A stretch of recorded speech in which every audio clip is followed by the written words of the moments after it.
ভাইয়া আমার প্রিপারেশন অনেক খারাপ, আমার অবস্থা খুবই খারাপ, আমি একেবারেই দেয়ালে ফিট থেকে গেছে, আমার এখন শুধুমাত্র ফার্স্ট দরকার, আমি এখন কি করব? এসএসসি 25 তোমরা যারা এই মুহূর্তে এই পজিশনে আছো তোমাদের জন্য আজকের এই ভিডিওটি। অন্য যাদের প্রিপারেশন ভালো বা মোটামুটি ভালো, প্লিজ তোমরা এই ভিডিওটা থেকে চলে যাও, পড়তে বসো, তোমাদের এখন অনেক রিভিশন দিতে হবে।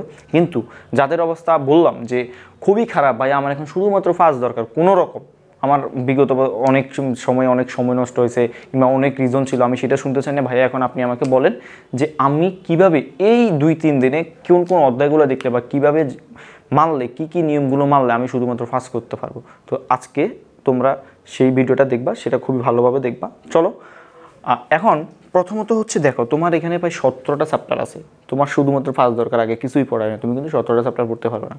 প্রথমত তুমি যেটা পড়বা এটা আসলে একটা সরকারি অধ্যায়, সেটা হচ্ছে পরিসংখ্যান অধ্যায়টি, পরিসংখ্যান অধ্যায়টা।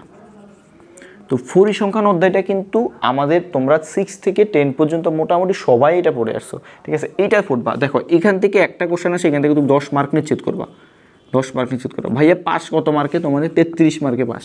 এমসিকিউতে কত পাইতে হবে? তোমাকে এমসিকিউতে পাইতে হবে তোমাকে 10 মার্ক, ঠিক আছে? 10 মার্ক এমসিকিউতে তোমাকে 10 মার্ক পাইতে হবে।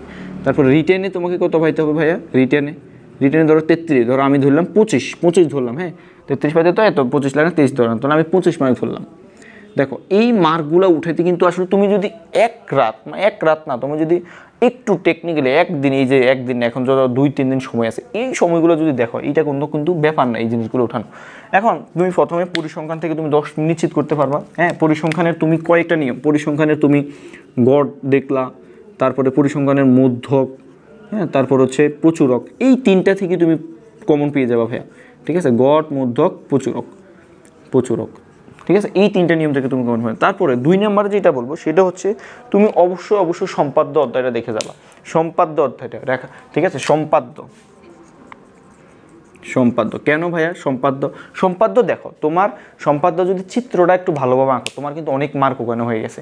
তো তুমি কয়েকটা সম্পাদ্য বোর্ডে আসা, বিগত বছরে বোর্ডে আসা সম্পাদ্যগুলো কিংবা বই থেকে যে ইম্পর্টেন্ট সম্পাদ্যগুলো আছে, ওই সম্পাদ্যগুলো তুমি দেখে যাও, তাহলে এখান থেকে তুমি 10, এখান থেকে তো একটা 100% আসবে, তাহলে এখান থেকে তোমার 10 মার্ক, ঠিক আছে? এখান থেকে তোমার 10 মার্ক। দেখো তোমার লাগবে 25 মার্ক রিটেনে, তো তুমি 20 মার্ক অলরেডি তোমার হয়ে গেছে।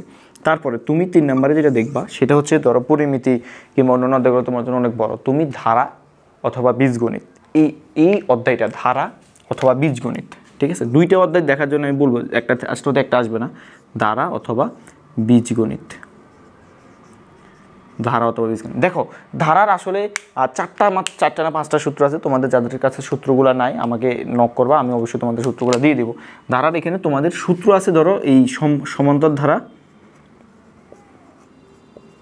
তারপর হচ্ছে একটা গুণোত্তর ধারা। দেখো সমান্তর ধারার এখানে কয়টা সূত্র? সমান্তর ধারা আছে 1টা 2টা সূত্র, ঠিক আছে? সমান্তর ধারার মাত্র কয়টা সূত্র ভাইয়া? 2টা সূত্র, যে এখানে পদ নির্ণয়ের পদের আর সমষ্টি, হ্যাঁ, পদ আর সমষ্টি, এখানেও পদের সূত্র আছে একটা, তারপরে সমষ্টির সূত্র আছে একটা। দেখো এই 4টা সূত্র দেখে তুমি যদি ধারাতে একটা অঙ্ক আছে তুমি এইটা ইজিলি পারবা। তারপর হচ্ছে বীজগণিতে আমার এই চ্যানেলে একটা সাজেশন দেওয়া আছে যে বীজগণিত তুমি কোন অধ্যায়গুলো পড়বা। এখানে আমি 15টা ম্যাথ দিয়েছি, 15টা ম্যাথ। তোমাদের যাদের প্রিপারেশন একেবারেই খারাপ, এই 15টা ম্যাথ দেখলে তুমি এখান থেকে 10 মার্ক নিশ্চিত কমন পাবা, ঠিক আছে? এই 15টা মার্ক দেখলে 15টা ম্যাথ, তো তোমার যদি সময় থাকে তুমি অবশ্যই আরও বেশি দেবা। এখন তুমি যদি এই 4টা অধ্যায় দেখো, শুধুমাত্র এই 4টা অধ্যায় দেখো, আমি আবার বলতেছি যারা ভালো প্রিপারেশন ভালো মার্ক পেতে চাও তাদের জন্য না, তুমি যদি এই 4টা মার্ক দেখো তোমার কিন্তু এখানে 33 100% আসবে, ঠিক আছে? 100% আসবে, ওকে? তো তোমরা এই অধ্যায়গুলো খুবই ভালোভাবে নাও। এইটা কাদের জন্য আমি আবার বলতেছি, যাদের এতদিন কিচ্ছু পড়ো নাই, শুধুমাত্র এখন পাস করতে আসছো।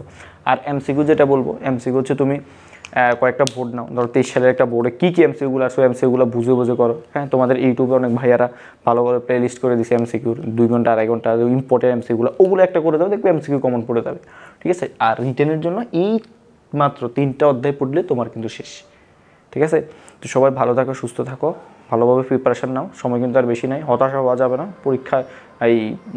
পরীক্ষা দিবা, দেখবে কমন পেয়ে যাবা। এখন কথা হচ্ছে প্রপারভাবে তোমাকে আগাইতে হবে, যে কী তুমি প্ল্যান করতে হবে। যাদের প্রিপারেশান অনেক বেশি খারাপ, তোমরা এই 4টা অধ্যায় যদি পড়ো তোমাদের আশা রাখতে পারো অনেক ভালো কিছু একটা হবে, হ্যাঁ? ঠিক আছে? তো সবাই ভালো থাকো, সুস্থ থাকো, ধন্যবাদ সবাইকে।